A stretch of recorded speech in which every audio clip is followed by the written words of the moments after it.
शिव पुराण रुद्र संहिता द्वितीय खंड 32वां अध्याय। शिवजी का क्रोध। ब्रह्मा जी कहते हैं, नारद, उस आकाशवाणी को सुनकर सभी देवता और मुनि आश्चर्य से इधर उधर देखने लगे। उनके मुंह से एक भी शब्द नहीं निकला। वे अत्यंत भयभीत हो गए। उधर भृगु के मंत्री से उत्पन्न गणों द्वारा भगाए गए शिवगण, जो कि नष्ट होने से बच गए थे, शिवजी की शरण में चले गए। वहां पहुंचकर उन्होंने प्रभु को हाथ जोड़कर प्रणाम किया और वहां यज्ञ में जो कुछ भी हुआ था उसका और सती के शरीर त्यागने का सारा वृत्तांत उन्हें सुनाया। शिवगण बोले, हे महेश्वर, दक्ष बड़ा ही दुरात्मा और घमंडी है। उसने माता सती का बहुत अपमान किया। वहां उपस्थित देवताओं ने भी उनका आदर सत्कार नहीं किया। उस घमंडी दक्ष ने यज्ञ में आपका भाग भी नहीं दिया। हे प्रभु, दक्ष ने आपके प्रति बुरे शब्द कहे। आपके विषय में ऐसी बातें सुनकर माता क्रोधित हो गई और उन्होंने पिता की बहुत निंदा की। जब दक्ष ने उनका भी अपमान किया तो वे शांत होकर सोचने लगी। फिर उन्होंने वहां उपस्थित सभी देवताओं और मुनियों को फटकारा जिन्होंने आपका अनादर किया था। उन्होंने कहा कि शिव निंदा सुनकर मैं जीवित नहीं रह सकती। यह कहकर उन्होंने योगाग्नि में जलकर अपना शरीर भस्म कर दिया। यह देखकर बहुत से पार्षदों ने माता के साथ ही अपने शरीर की आहुति दे दी। तब हम सब शिवगण उस यज्ञ को विध्वंस करने के लिए तेजी से आगे बढ़े, परंतु भृगु ऋषि ने मंत्रों द्वारा गणों को उत्पन्न कर हम पर आक्रमण कर दिया। हम में से बहुत से गणों ने उन भृगु के गणों को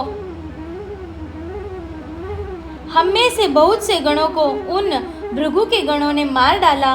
तब वहां आकाशवाणी हुई जिसने कहा कि दक्ष, तुम्हारा अंत अब निश्चित है तथा जो भी देवता एवं मुनि तुम्हारा साथ देंगे वे भी पाप के भागी बनकर मृत्यु को प्राप्त होंगे।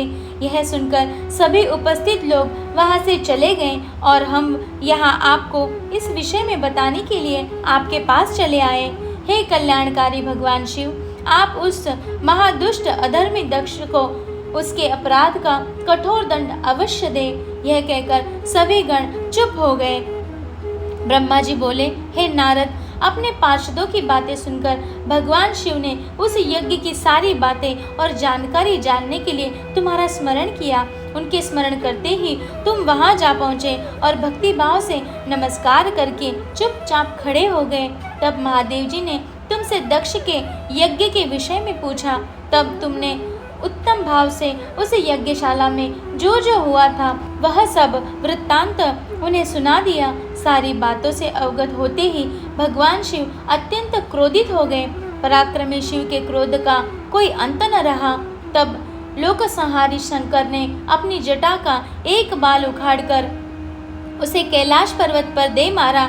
जैसे ही वह बाल जमीन पर गिरा उसके 2 टुकड़े हो गए। उस समय वहां बहुत भयंकर गर्जना हुई। बाल के प्रथम भाग से महापराक्रमी महाबली वीरभद्र प्रकट हुए, जो समस्त शिवगणों में शिरोमणि है। उनका शरीर बहुत बड़ा और विशाल था। उनकी 1000 भुजाएं थी। उस जटा के दूसरे भाग से अत्यंत भयंकर और करोड़ों भूतों से घिरी हुई महाकाली उत्पन्न हुई। उस समय रुद्रदेव के क्रोधपूर्वक सांस लेने से 100 प्रकार के ज्वर और अनेक प्रकार के रोग पैदा हो गए। वे सभी शरीरधारी, क्रूर और भयंकर थे। वे अग्नि के समान तेज से प्रज्वलित थे। तब वीरभद्र और महाकाली ने दोनों हाथ जोड़कर भगवान शिव को प्रणाम किया। वीरभद्र बोले, हे महारुद्र, आपने सोम, सूर्य और अग्नि को अपने तीनों नेत्र में धारण किया है। हे प्रभु, कृपा कर मुझे आज्ञा दीजिए कि मुझे क्या कार्य करना है।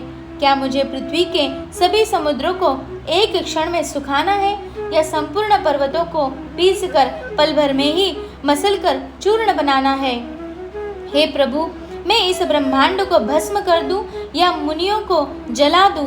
भगवान, आपका आदेश पाकर मैं समस्त लोकों में उलट पुलट कर सकता हूँ। आपके इशारे करने से ही मैं जगत के समस्त प्राणियों का विनाश कर सकता हूँ। आपकी आज्ञा पाकर मैं इस संसार में सभी कार्यों को कर सकता हूँ। हे प्रभु, मेरे समान पराक्रमी न तो कोई हुआ है और न ही होगा। भगवान, आपकी आज्ञा से हर कार्य सिद्ध हो सकता है। मुझे ये सभी शक्तियाँ आपकी कृपा से ही प्राप्त हुई है।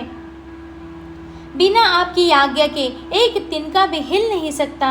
हे करुणा निधान, मैं आपके चरणों में प्रणाम करता हूँ।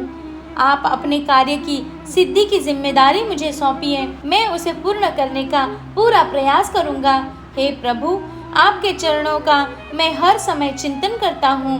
आपकी भक्ति परम उत्तम है। आपके बिना कहे ही अपने भक्तों की समस्त इच्छाओं को पूरा करके उन्हें मनोवांछित और अभीष्ट फल प्रदान करते हैं। आप भक्तवत्सल हैं। भगवान, मुझे कार्य करने का आदेश दें तथा साथ ही उस कार्य की सफलता का भी आशीर्वाद दें।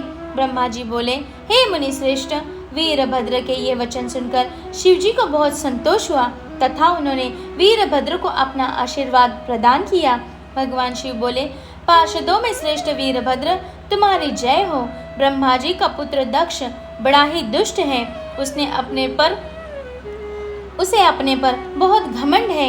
इस समय वह एक बहुत बड़ा यज्ञ कर रहा है। उसने उस यज्ञ में मेरा बहुत अपमान किया है। मेरी पत्नी ने मेरा अपमान होता हुआ देखकर उसी यज्ञ की अग्नि में अपना शरीर को भस्म कर दिया है। अब तुम सहपरिवार उस यज्ञ में जाओ। वहाँ यज्ञशाला में जाकर तुम उस यज्ञ को विनिष्ट कर दो। यदि देवता, गंधर्व अथवा कोई अन्य तुम्हारा सामना करे और तुम्हें ललकारे तो तुम उसे वही भस्म कर देना। दधी जी की दी हुई चेतावनी के बाद भी जो देवतागण वहाँ यज्ञ में मौजूद है, तुम उन्हें भी भस्म कर देना, क्योंकि वे सभी मुझसे बैर रखते हैं।